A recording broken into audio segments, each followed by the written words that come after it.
একদিন একটি বৃষ্টির রাতে টুনি তার ছানা গুড্ডির জন্য ইলিশ মাছ ভাজছিল। আর টুনির ঘরের পেছনেই ছিল একটি শেওড়া গাছ, আর সেই শেওড়া গাছে বাস করত একটি ভয়ঙ্কর মাছ খেকো ডাইনি।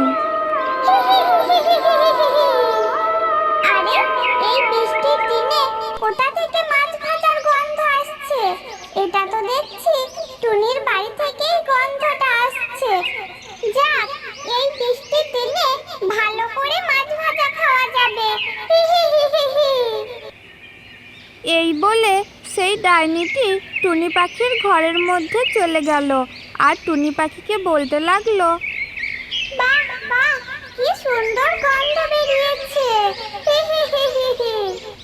কেন ডাইনি, তুমি কি দেখতে পাচ্ছ না যে আমি মাছ ভাজছি? হ্যাঁ হ্যাঁ, সে তো দেখতেই পাচ্ছি। খুব সুন্দর গন্ধ বেরিয়েছে রে টুনি। তুই আমাকে একটা মাছ ভাজা দে না রে। না ডাইনি, এখান থেকে আমি একটা মাছও তোমাকে দিতে পারবো না। এই মাছগুলো আমি আমার সোনা গুড্ডির জন্য করেছি। কি, তোর এত বড় সাহস? তুই আমার মুখের উপরে কথা বলছিস? দাঁড়া, এক্ষুনি তোকে আর তোর ওই গুড্ডিকে আমি চিবিয়ে খাবো। শোনো ডাইনি, আমি তোমাকে ভয় করি না, তাতে তোমার যা খুশি তাই মন করো, কিন্তু আমি এখান থেকে একটি মাছও তোমাকে দিতে পারবো না। যদি তুমি আমাকে মাছ এনে দিতে পারো তাহলে আমি তোমাকে ভেজে দেব, কিন্তু এখান থেকে আমি একটা মাছও তোমাকে দিতে পারবো না। আচ্ছা ঠিক আছে, আমি তোকে এক্ষুনি অনেক মাছ এনে দিচ্ছি, তুই আমাকে ভেজে দে।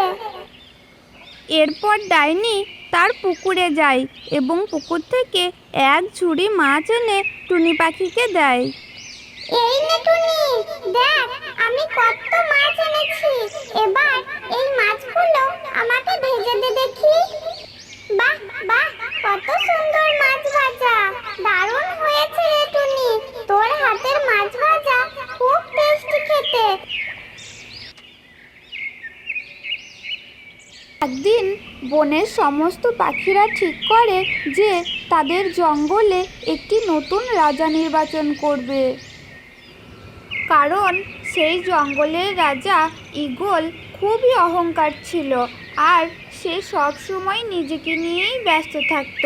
এই কারণেই পাখিরা তাকে রাজা হিসাবে মান্য করত না।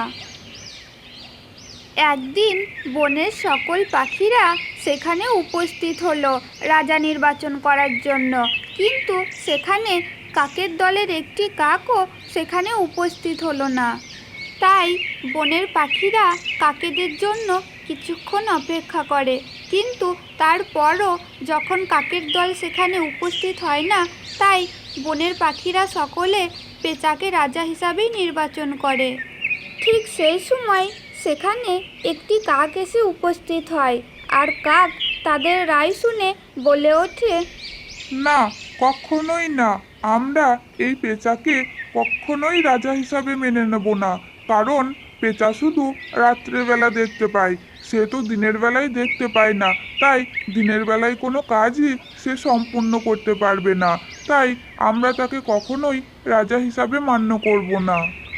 কাকের কথা শুনে বনের পাখিরা তো খুবই চিন্তিত হয়ে পড়ে। তখন তারা সবাই ভাবে যে হ্যাঁ, কাকের কথাই ঠিক, পেঁচাকে এই বনের রাজা করা যাবে না। এই বলে সেখানে সেই দিন সভাটি শেষ হয়। আর এদিকে সেই কাক এবং পেঁচার বাসা ছিল পাশাপাশি, আর কাকের এইরকম কাণ্ড শুনে পেঁচার গিন্নি তো খুবই রেগে যায়। আর তখন সেই পেঁচা এবং তার গিন্নি সেখান থেকে বাসা ছেড়ে দিয়ে তারা অন্য জায়গায় চলে যায়। পেঁচা সেখান থেকে চলে যাওয়ায় কাক মনে মনে ভাবে যে পেঁচা কেন সেখান থেকে চলে গেল, সে তো সত্যি কথাই বলেছে। কাক কিছু বুঝতে না পেরে সে চুপচাপ মনের দুঃখে বসে থাকে আর ভাবতে থাকে যে তার জন্যই সব কাক এবং পেঁচাদের মধ্যে শত্রুতা হয়ে গেল। তো বন্ধুরা, এই গল্প থেকে আমরা কি শিখলাম?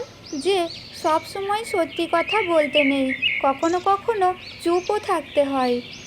তো বন্ধুরা, এই রকম আরও সুন্দর সুন্দর গল্প পেতে অবশ্যই আমাদের চ্যানেলটাকে একটি সাবস্ক্রাইব করে দেবে এবং একটি লাইক করে দেবে।